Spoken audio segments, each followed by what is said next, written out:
Hello, you're listening to ReedyGeeks, a Walt Disney World podcast. My name is Andrew, and I'm joined today by the Sheriff of Shoulder Children, Sean. Keep your children on the ground.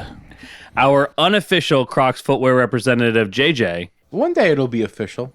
Promo code ReedyGeeks. If you have a good title for my co-host after listening to today's episode, please send in your ideas to reedygeeks@gmail.com.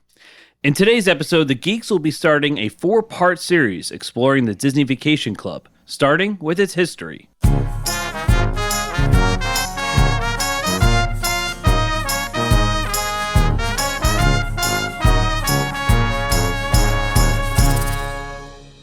All right. I am so excited for this series. How about you guys? Well, I'm curious about this series because DVC is something that I've always kind of been interested in, intrigued by. I go to Disney often. Is this something I should be looking at, or like, is it a waste? Right. So would you say you could be a potential investor? Because if we get 1,000 investors, no, I'm just we can go in on one contract. I don't know how the contracts work. Yeah, but that doesn't sound like a good idea. Doesn't sound like a fiscally responsible idea. Hopefully, in one of the 4-part series, we learn about the contracts and how they work. Yeah. I think we'll get there. Today, we're going to be going over the history of the Disney Vacation Club. And let's start with what the Disney Vacation Club actually is. So it's commonly referred to as DVC, standing for Disney Vacation Club, and it's a point-based timeshare system. So, like a standard timeshare, you buy like a certain week at a resort or a chain, and like that's what you get. Like, I'm going to buy 2 weeks worth, and I just have 2 weeks that I have to use every year. Yeah, and traditionally, the way timeshares work is that it's the same 2 weeks every year. Right, at the same resort. Well, you can but some of them with the larger ones, you can transfer around. Right. So there is some flexibility with a lot of timeshares. Right. But this instead is you're not getting a specific week or a specific 2 weeks. You are getting points that you can then use to purchase accommodations, to rent out accommodations. So, okay. So the points are just points, and what you use them for is your discretion. Right. So are the points, you probably already have this, but are the points tiered? Where like, if I want to stay on the 4th of July, it costs more points than if I want to stay on like, I don't know, a random Tuesday in the beginning of September. Yeah, so this is something we're going to get into in our second episode of how it actually works. Okay. But you're right. It's that the dates are going to be tiered. So not that the points are tiered. The point is a point is a point. A point counts as much at Boardwalk as it does at Saratoga, as it does at Poly. Okay. A point's a point. But you may need more points to stay at Poly during Christmas than you do at, Saratoga during February. Okay, fair. Right. That makes complete sense. Yeah. Okay, cool. So, as we said before, traditional timeshare is a bit different, and Disney wanted this to be a different experience out there. Well, they wanted to be a timeshare company, but they didn't want to be. They wanted to do exactly what timeshare companies were doing, but they didn't want the reputation of being weird and seedy and dishonest, mostly dishonest. But I think they knew exactly what they were doing. Yeah. As you said, Sean, Disney is intrigued and they want to be in this market. But there is a negative image of timeshares and they don't want to be associated with those negative images. So after studying the industry for years and what effects it would have on its core business, for example, cannibalizing its hotel market, you want to make sure that people aren't not renting your hotels because they're all invested in DVC. Disney did decide to move forward with it. They claimed that customers wanted a stable developer that can be trusted and that they would actually come in and add credibility to timeshares. Michael Eisner actually claimed that there's a lot of things that have bad reputations. Amusement parks had a bad reputation before Disney came into the process, which is a pretty good point, I would think. Yeah, I think that's pretty true because, amusement parks were more similar to like traveling fairs, carnivals, that sort of thing. So that's very true and very interesting. Yeah. Because I mean, Disney also, like, when Disney opened, it was so customary.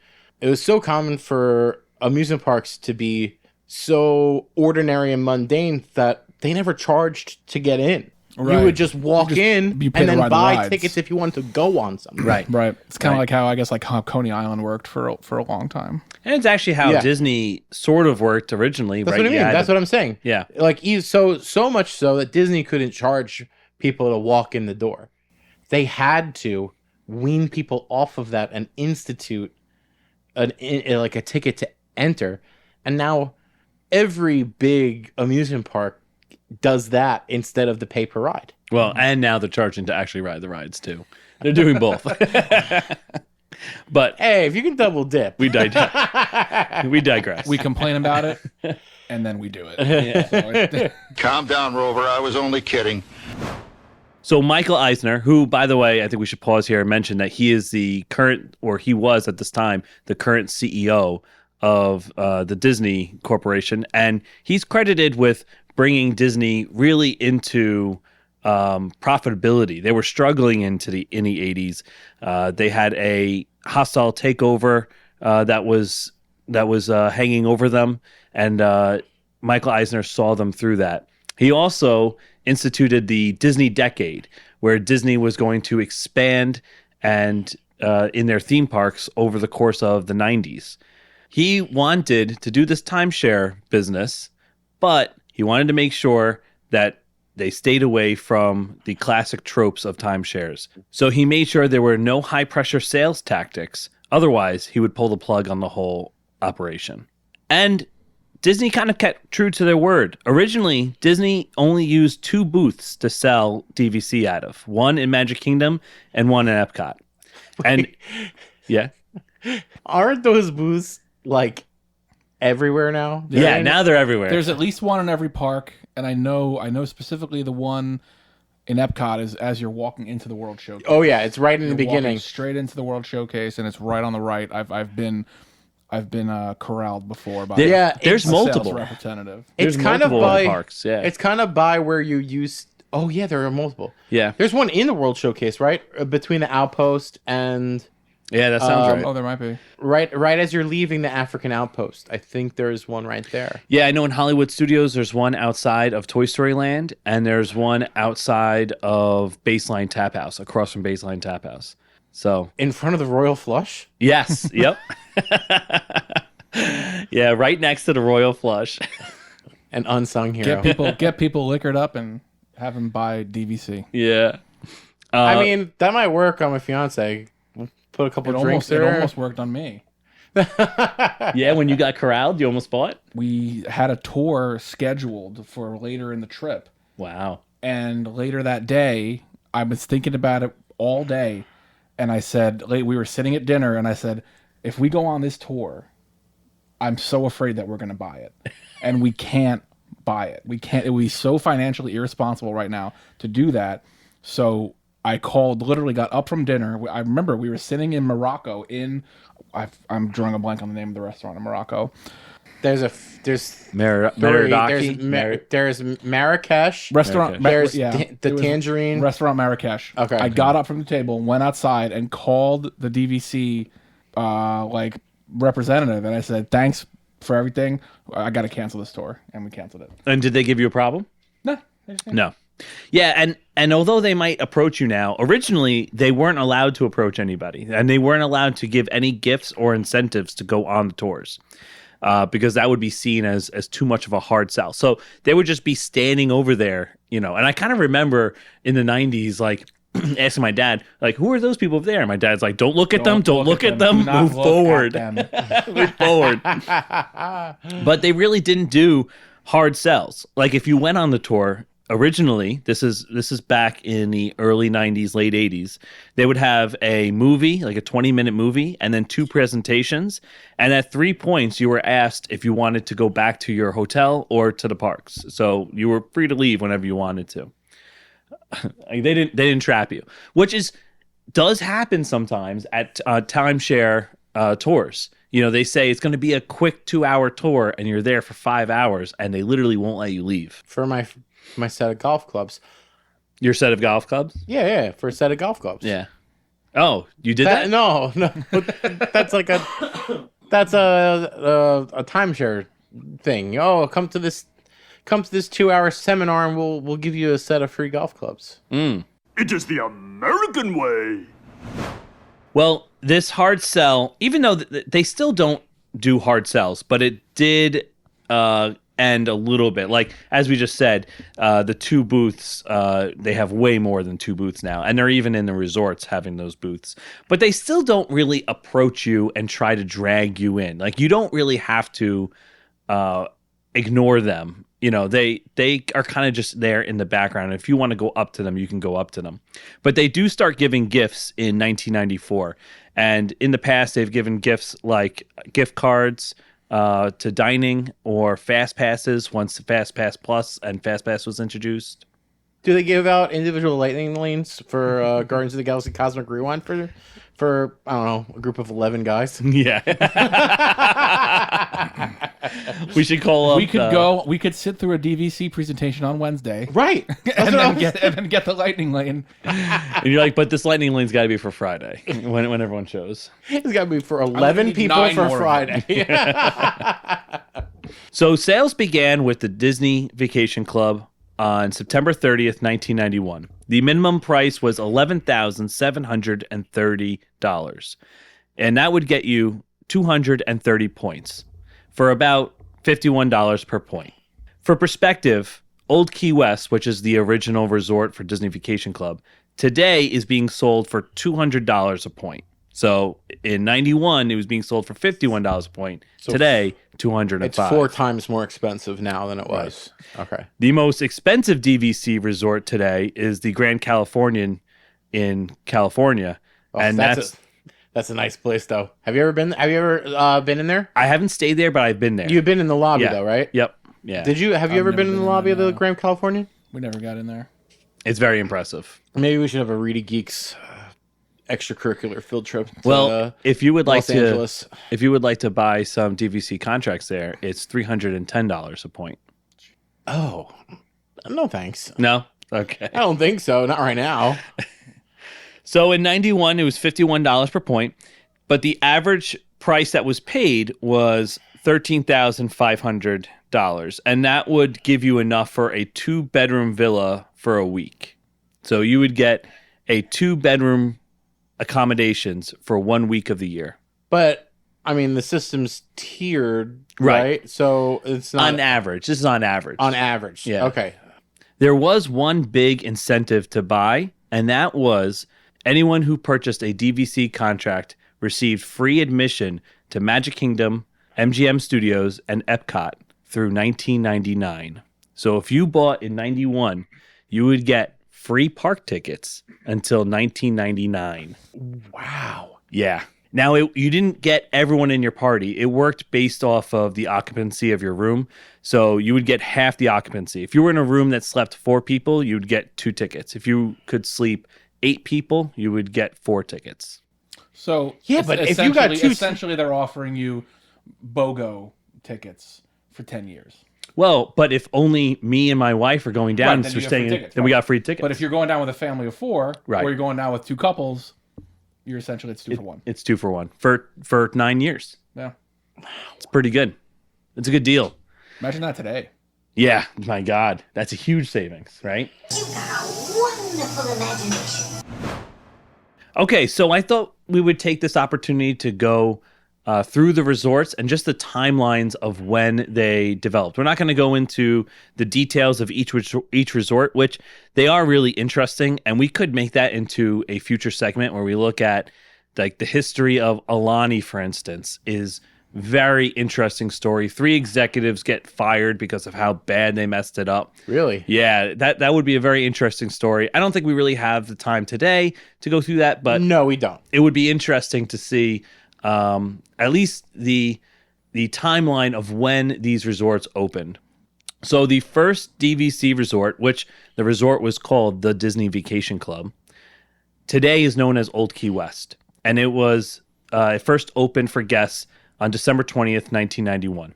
It was a huge success, and so they started other projects right away. How quickly, if you know, was it a success? Well, how quickly did the popularity of people staying there or buying into it deem that they wanted to? They knew this was a hit, and it was something that they were going to run with. So they knew it was a hit. It's not like it sold out right away. It was like a concert, right? That sells out in minutes. It didn't sell out, I believe, until 98. So 7 years later. But there was enough traction. There was definitely in enough a short traction. period of time. Yeah. That for them to look at the survey results too of all of the sales and all of the people who bought, the people who didn't buy, and the people staying at Old Key West, and to see that everyone was happy. No one was thinking that this was shady or, that was thinking like, oh, timeshare, I wish I didn't get into this, right? And then they thought, okay, let's expand, let's develop. Because that was one reason also why they didn't want to get into it in the 80s, why they didn't want to start timeshares, is because they thought that they had to have a large network already in place in order for people to buy in. But they quickly realized they don't, because people just want to go to Disney World, right? Right. Because even back then, even before this is a place that opened in 1991. So MGM was still very much a half-day park, very much an infant of the park that we know now. And we're almost a decade away from even Animal Kingdom opening. Right. Exactly. So you're talking about there's like 2.5 parks, and then Typhoon Lagoon's probably open by this. Yeah, probably. So I'm thinking there's 2 water parks. There's River Country, Typhoon Lagoon, a half-day park in MGM, and then Epcot, which I think for a lot of people is just an afternoon park, and Magic Kingdom, which was probably like a day and a half. So this is much less. Much less than what we have today. Yeah. It's interesting if you notice when I said that the parks that they got free tickets in, they didn't get free tickets in Animal Kingdom because Animal Kingdom wasn't even being built. It wasn't even in 1991. Yeah, it wasn't being built, but it was Animal Kingdom opened in 98. Yes, and Earth Day of 98, April something. And the deal for free tickets went until 99, but it did not include Animal Kingdom because it was written into their contracts. It was written into the people who bought DVC in their contracts that they purchased. And they actually laid out the resort, they actually laid out the theme parks that they would get free admission to. It's funny. So they must have already had significant plans for Animal in place, Kingdom. knowing in the back of their heads, we're not putting this in there because they don't know about it yet. Yeah. Yep. Now you're talking. That's the best idea you've had all day. So Disney had great success with the Disney Vacation Club Resort, which today is called Old Key West. They decided to venture out and try non-theme park resorts. So their first resort after the Disney Vacation Club was Vero Beach. It opened in September of 1995. It's so strange to me. Well, the idea, you got to think, they're still thinking this as a timeshare, right? And people want to go all over the world. Soaring to tower. We are ready for takeoff. In January of 96, they changed the name of the Disney Vacation Club Resort to Old Key West, as it is today. Hilton Head opens in March of 96, and the Boardwalk opens July 1st of 96. So that is 3 new resorts all in 1 year. Oh, right. From if you count from September to September. Yep. So the non-theme park locations, unfortunately, did not sell well. You've been to Vero Beach. I have been to Vero Beach. I've stayed there. What's it like? It is very small. So when they first built it, they had a planned 2 expansion that they nixed. They got rid of that planned that phase 2 expansion. So it's a bit small, but I really like it. It's cozy.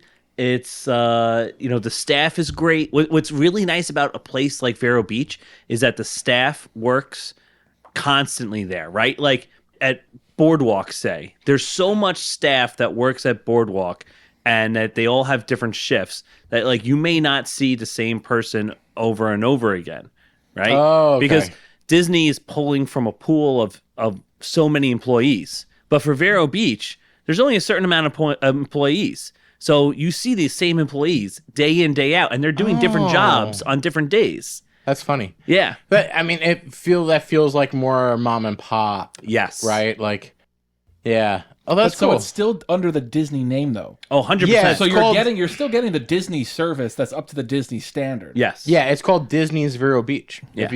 Yeah. And they're cast members. They have the same name tags as they do in Walt Disney World.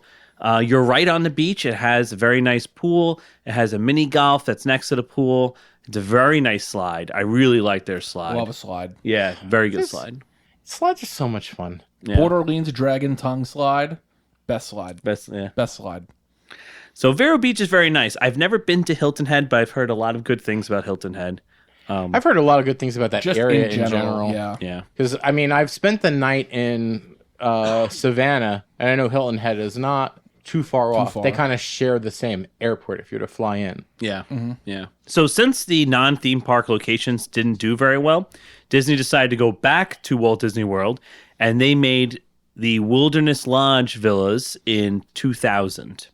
That's going to be the first DVC resort in the Magic Kingdom area. So is that the lodges that are part of Wilderness Lodge, or is that the Wilderness Lodge? So today it's called Boulder Ridge. Right. Yes. Yes. Okay. Yeah, today's called Boulder Ridge. Back then it wasn't called Boulder Ridge yet because they needed Copper Creek. They're going to expand later in 2017, and they'll have two separate resorts at the Wilderness Lodge location.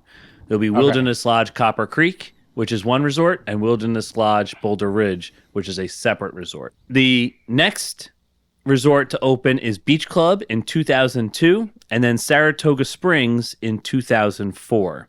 Saratoga Springs was a takeover of the Disney Institute, if you guys remember that. Oh. The Disney Institute was a Michael Eisner brainchild of the idea that people wanted to go on vacation and learn something like how to cook or Wrong. how to grow Wrong. plants. Wrong. Although I do love living with the land. Well, yeah. It wasn't very successful. Another thing of the Disney decade that didn't really work out. But after 9/11, with attendance at Walt Disney World going down, they decided to turn the Disney Institute into a DVC location, and that became Saratoga Springs. It's interesting that with tourism being down, well, I guess actually maybe it makes sense that with tourism down, they got to focus on the people that are already paying to come to Disney World. Yeah. And instead of having empty rooms, you can now sell those rooms to other people so that the burden of maintenance and transportation costs, the burden of upkeep on that resort goes on to the people who end up buying it. So the next resort is the Animal Kingdom Villas in 2007, which is going to have the infamous Savannah. This is all the way back in 2007. These opened up. Yeah, yeah.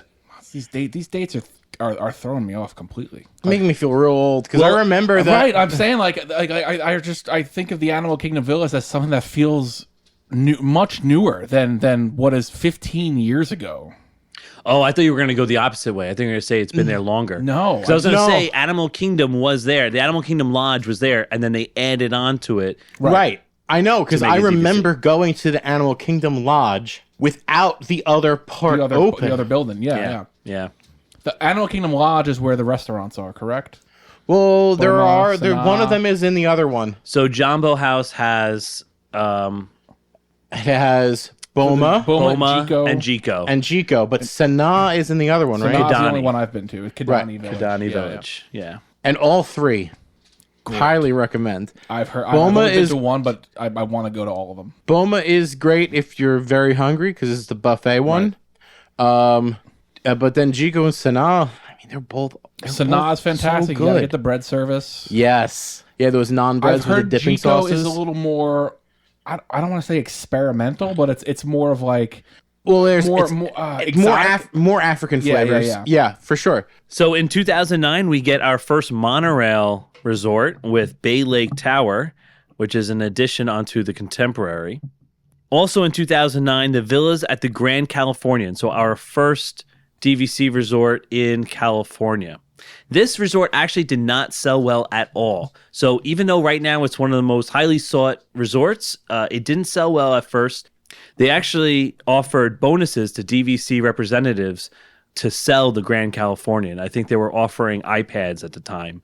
So if you sold enough Grand Californian points, you would get an iPad, which doesn't really sound very Disney-like. It also doesn't sound like that good of an incentive. Well, in 2009, No, but iPads I think just came out. yeah, but an iPad's way less than $1,000, and Yeah, that's true. Good point. Well, when DVC first started, the sales reps made a larger base salary, and even their compensation was based more on the surveys rather than how many points they sold. So how many points they sold was still part of it, but they really cared about the surveys that they got back, that they weren't doing hard sells and that the people were happy. okay, so that's good then. Yeah. So it's good that they completely de-incentivized being pushy. Yes. Because a lot of companies will say, oh, we're not pushy and we're not this, but a salesperson still is someone that works off commission after they say all that. Yes, exactly. So the next resort they opened was in Hawaii, which is the first non-theme park resort since Hilton Head, which opened in 96. This was Aulani in 2011. Wow. They had planned on Aulani early in this whole process. They knew they wanted to build something in Hawaii. And so I think they were always going to do that no matter how the non-theme park resorts sold. But they really messed it up. And again, I think I talked about this a little bit earlier. We should do a whole story on this, a whole segment on this. But moving on from that, the Grand Floridian in 2013, the Polynesian in 2015. Now they're just hitting the favorites, Right. So now they're just adding towers or whatever to pre-existing resorts. Yeah, or taking hotel rooms that aren't renting out very well and saying we're just going to move this to DVC so that the burden of maintenance comes off of us. Right. Okay. And then because it moves on to those contracts instead. Right. Oh, okay. The Wilderness Lodge is next again. This time it opens Copper Creek, which is a portion of its main building rooms. So they've converted main building rooms into DVC rooms. So basically, DVC is so successful that all of these premium deluxe resorts that they have, they need DVCs to keep them occupied. Right. Instead of just lowering the cost of the room per night because maybe attendance is down, right, they're just selling them off to as DVC. Yeah. Huh. Riviera is in 2020. The villas at Disneyland Hotel in 2023. And then finally, our first not really deluxe accommodations, the cabins at Fort Wilderness, came out this year in 2024. That's DVC? Yes, the cabins are now going to be DVC, and they did open one of the loops, so you could stay in there. They redid them; they're nice. No, they are nice. I saw someone do on YouTube. I saw a video tour of one of the new little cabins. Apparently, they are not selling at all. It doesn't seem attractive. Yeah. If you're going to go to Disney World, you want to stay in a little rinky cabin. Well, but and it's here's not deluxe I think the problem, accommodations. I think the problem is that it's such a different level that there's no network. So you have to stay at that place every time, right? No. If you buy points, I know at points the are points, but if you buy into the cabins thinking that like with enough points to stay for a week at the cabins, or you're gonna have to pool your points for like 4 years. I don't even know how long they carry over before you'd be able to stay at a different resort. No, it's not that drastic. Like, let's say one night at the cabin might be like 18 points. I mean, you could get a night at almost every other resort for 18 points. Really? Yeah. Oh, so that's why. Because those resorts, there's not enough at those resorts for people. Yes. Right? Yeah. There's no, like, you don't get your own pool. You don't get like, you have to there's travel no everywhere. With the redemption rate being so similar, it makes almost no sense to waste your points to stay at the Yeah. cabins. Because like, what are really the amenities at Fort Wilderness? Right. I mean, the Who's You Do review, that's like a hard to get into Right. It's great though. dinner and a show restaurant. Great for 11 men to go to. Yeah. But also, isn't Fort Wilderness? It's so spread out and so large. You have to like take it. The rest of the resort has its like own internal like shuttle system. Yes. Yeah, It's there's very like, complicated to get Yeah. around that resort. and you can like, you can like rent where you can rent golf carts Yeah. for your, like, it's so, everything is so spread out. Like when we that went to they the encourage you to rent a golf cart Yeah, when while we you're went there. to the review, we took a bus to a Disney bus to the main entrance of Fort Wilderness, but then jumped on a long golf cart. Almost looked like what they put you on when you park in the Magic Kingdom parking lot, and they bring you on the tram. long A tram. tram? You jump on like this really long golf cart, and it takes you through the resort, picks up other people. It's like how many modes of transportation do I need to take to get to where I need to go? Yeah. So that one is not selling very well. The only resorts that are currently still on sale is Alani, which probably, I think at this point, is still 50% sold.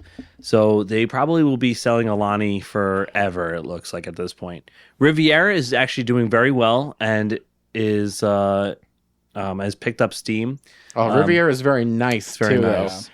Like that rooftop, the restaurant up there, Topolino's Terrace, Yep. the pool areas. It's the 2020 version of the Grand Flow. Mm-hmm. Because Yeah. it's just like you go in there. It's exactly what a lot of the DVC resorts still have a very Disney feel to them. Yes. The Riviera is perfect for it does not feel like a Disney hotel at all. No. It is Yeah. a luxury, like 5-star hotel in Disney World that you can use Disney points to book. And it's a beautiful hotel. I mean, we only spent 10 minutes in there going up and down the elevator to Topolino's to try to get in there to see the terrace, but that is a hotel I'd be lucky to stay in. Yeah, and it has Disney accents, and like the artwork is like classic art in Disney style. I do remember you telling about how the theme of it is Walt's trips to the Riviera. Right. How he loved going there. And there's pictures of him. And like I said, accents are very different than theming. Yes. Yes. Little brushes of Disney here and there, pictures. It's almost Easter eggs. Exactly. It's so much different than, there are people that just want to leave the parks and go back to their hotel and not be in the Disney bubble. Yeah. They don't want a larger than life character statues. They don't want posters in their hotel rooms. They want luxury. They want comfort that is not in your face Disney. It's overstimulating. Yeah. And it's where this is about tranquility, relaxing. I really wasn't. I've really been impressed everything that I've seen at Riviera. Right. Yeah. And soon to be back on sale is going to be the Polynesian villas, and that's because of the new island tower that's coming out. Now that the new island tower is coming out, they're going to sell that tower, and that should be by the time that this episode comes out, that will be on sale again. Sir, here is a check with my name on it. Write down any number on this piece of paper and I will pay it. Okay, well, that was a nice history gone through DVC, right? I learned a lot. I learned a ton. I actually honestly learned a lot of Yeah, things I didn't know. Yeah. Hey, maybe we should do this for a living. Yeah, teach history. Yeah. I'll look into that. You think we have time for a game, JJ? You're taking my line? You're taking my job?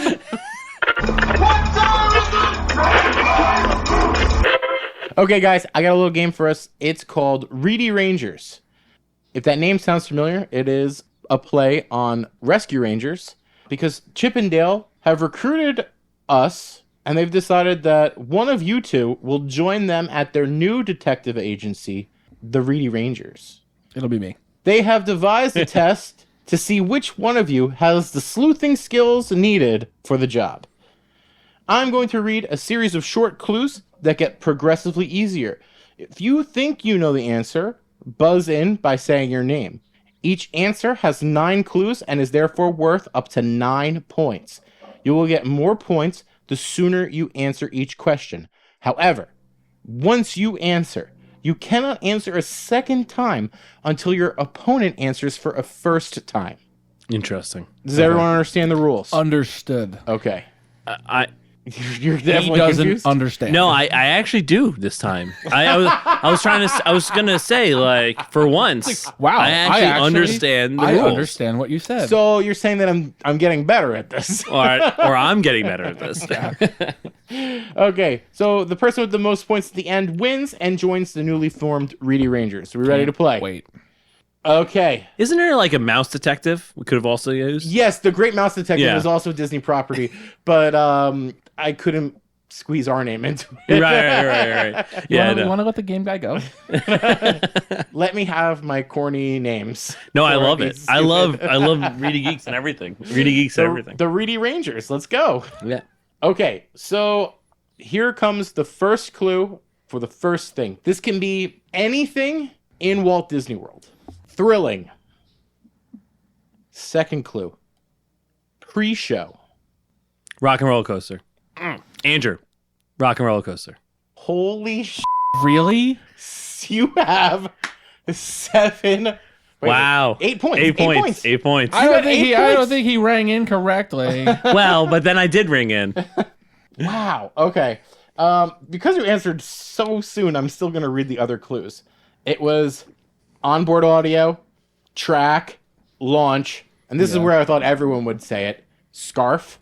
Oh. I probably would have gotten off launch. Yeah, but it's still all of this still could have been Cosmic Rewind. But I guess maybe it's worth a guess at some point. I didn't think you were gonna go Cosmic Rewind because it's so recent and we talk about it a lot. Yeah. Interesting. And then after Scarf was Studio, Super Stretch, Upside Down. So like it gets easier. Super stretch. Right. You know, at the end of the pre-show, she's like, make it a stretch. Make it a super no, stretch. a super stretch. Yeah. Wait a minute. I love that idea. I'm in a hole. You're in a hole? I'm in a hole. Oh yeah, you are in I'm a in hole. an early hole. Yeah, you're in a real hole. Okay. The second thing. How many are there? How many things are there? It depends on how fast the game goes, but I've got a few. Okay. Stop interrupting. The first clue is quick service. The second clue is Hollywood Studios. The third clue is iconic. The fourth clue.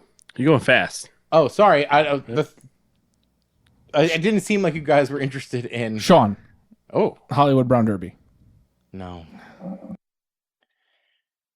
The third clue is IP. Andrew. Say it wrong. Say it wrong. Woody's Lunchbox. Incorrect. Sean, The Pizza Rizzo. incorrect. The next clue, the fifth clue, sweet. So I just want to clarify. I can ring in and Sean can't? That's correct. answer Okay. until you answer again. Okay. Sweet. I'm going to wait for one more then. The fifth clue for 4 points is disappointing. What is disappointing? A sweet, disappointing, IP-based, quick service. Are we ready for the next clue? Can you read them one more time or no? Oh, here are the clues as they currently stand. Quick service, Hollywood Studios, iconic, IP, sweet, disappointing. Andrew, Blue Milk? Blue Milk? Blue milk! Yes! Okay. He said blue mook. He 100% said blue mook. We can go back. We can go back. He 100% said blue mook. You would have failed Jeopardy on both answers. Okay, now, boys, if you just stop carrying on like, we just might dedicate this next song to y'all. How many points does Blue Mook have? Blue mook earned him That's another 4 points. 1, 2, 3, 4 points. Wow, 11 points. Okay, so Shopi I know. has 11 I know Sean's next nickname. and 0 for Sean. Oh, Yeah. great. Yikes. Love that. Love that for me. Okay, next one. First clue, IP. Second clue, princess. Third clue, animatronics. Is it? Fourth clue. Wait. Is someone going to guess on the I third have one or two thoughts. I don't want to be the first one wrong again. clue? Okay. Fourth clue. Downtime. Sean. Tiana's Bayou Adventure. That is correct. So it's either that was or one, Frozen. two, I- three, Yeah. Frozen was my answer. four, It'd be funny if I got the five. That is 6 points for Sean, putting him on the board. It is now 11 for Andrew and 6 for Sean. Experience that He's downtime. back in the game, baby. Experience that downtime firsthand. All right. We got a game now. Sean had you right where he wanted you the whole time. Yeah, well, we'll see. He's still 5 behind. Is everybody ready for the next clue? Mm-hmm. Okay. Clue number 1, boat. Clue number 2, animatronic. Sean. Oh, Navi River boat ride. Whatever it is. that's incorrect. Well, wait, it was incorrect. The name was incorrect, or he just that Oh, wasn't that's the answer. incorrect. Okay, Blue Mook. No, it's not. It's not. No, okay. No, it's not Navi River Journey or whatever the real name is of it. The third clue, projections. Boat ride, projections, and what was the second clue? Can you say something incorrect so I can go? Animatronic. Just say something wrong so I can go. Please. That was a good game. Projections. Okay, am I going to the next one? Go to the next one. Yeah. Movie. Andrew. Yeah, Frozen. that's correct. Yeah. Frozen got you. Oh my god. Oh. I think. Oh my god. I Knowing think, that the Frozen ride is the thing that got him from catching up to you was incredible. I think for this is really good. And the next time we do this, I think an amendment to the rules should be if I answer incorrectly on like the second clue, he can't go more than One other. 3. I would say 3 more clues, Oh, yeah. and then I can ring in again. Yeah. That hasn't happened yet. Right? No, I'm saying like because like he could I could get cocky and he could just bring it down to 1 and just get 1 point. Just Right. Just keep on doing rocking. it. Yeah. Well, I mean, we'll stop being cocky, right? Just trying to But dig out of my hole here. But I kind of agree with you. I was actually even going to say after 1. You know what I mean? But I think 2. I think 2 would be okay. 2 more clues and then you can ring in. So how many points for him is that? 5 more? The current score is 17-6 with Shopi in the lead. We hate to see that. I need a first clue answer here. How many Okay. more of these do you have, though? It's a glorious 3-hour finale. You got a minute and a half. Okay, guys, we got 3 more left. Andrew has a 17-6 lead on Sean. Is there a rally in Sean's bones? Oh, for sure. Thank you, Michael K. By the way. Come back 24. We're ready. First clue, IP.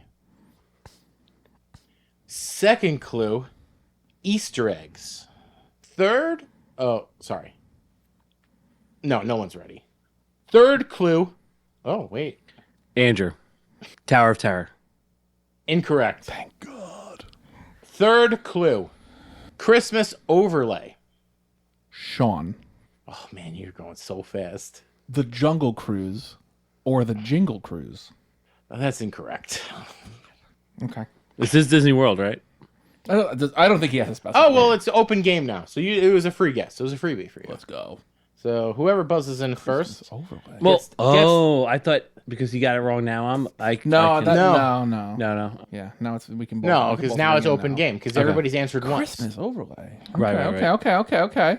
Okay, so the fourth clue is bar. Can you go through them one more time? The clues currently are IP, Easter eggs, Christmas overlay, and bar. I have a guess. I'm not going there yet. Okay, Andrew's got nothing. Nothing. Okay. Next clue, the 80s. Nowhere near what I think I was guessing. It would be a bad idea to guess what I wanted to guess again, right?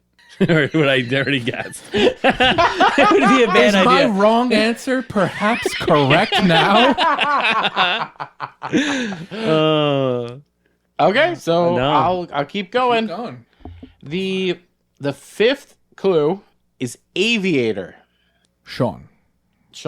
Jock Lindsay's Hangar Bar. That's correct. Go!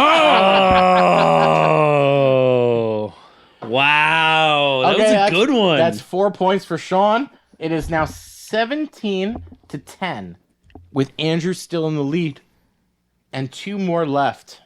Wow. That was a good one. Yeah, I like all of the ones that I've done. I didn't even think of Disney Springs. You're thinking about rides. I was thinking about parks. When he said bar, I was thinking the Christmas overlay at the Grand Floridian. I was thinking of the Enchanted Rose. Yeah, so the only bar in Disney Springs that really does a Christmas overlay is Jock Lindsay's. Really? I never even knew that. I mean, neither, but I came up in my research and I was like, that's cool. Yeah. And I was like, let me put that real early because, I mean, maybe one of you guys know it. So, Yeah. yeah. 2 left. Okay. The penultimate answer has begun. The first clue is peaceful. The second clue is ride. Oh, he's thinking Do about it. Do it. Thinking about it. You could take the lead right now. I'm not doing it. Okay, he's not doing it. The third clue is on both coasts. Andrew, Soren. Holy sh!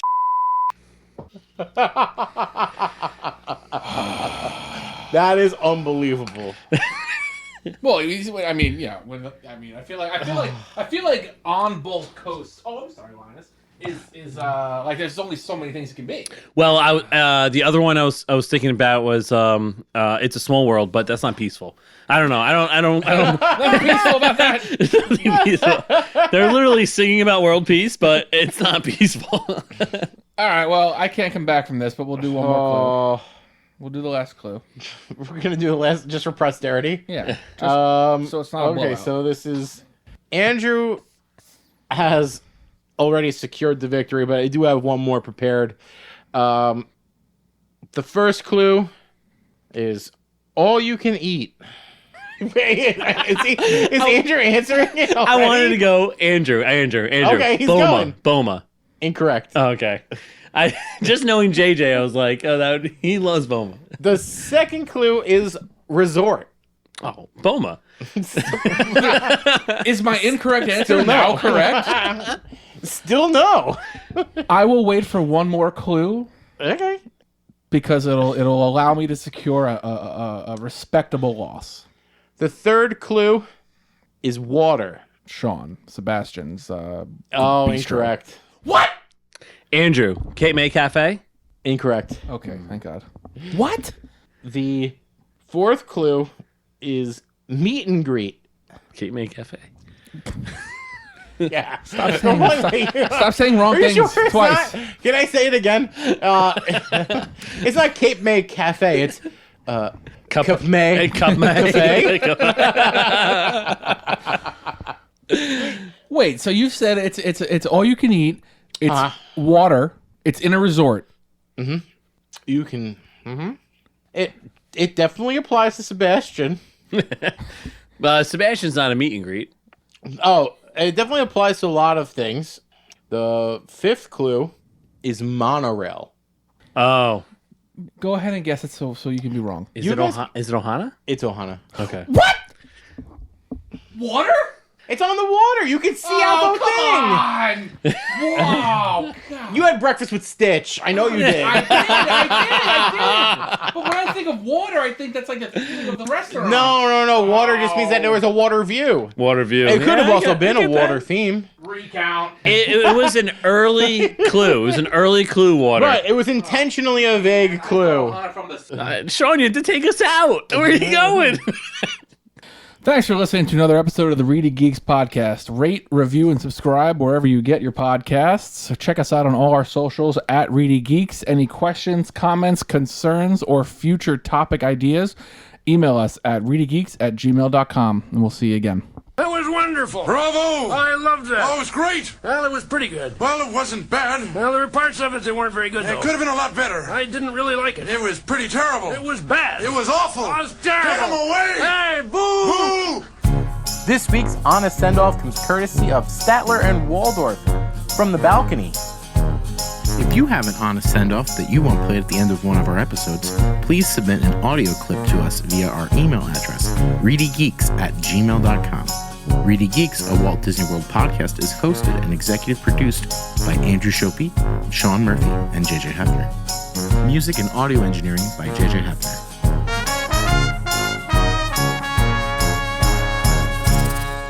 Bon voyage!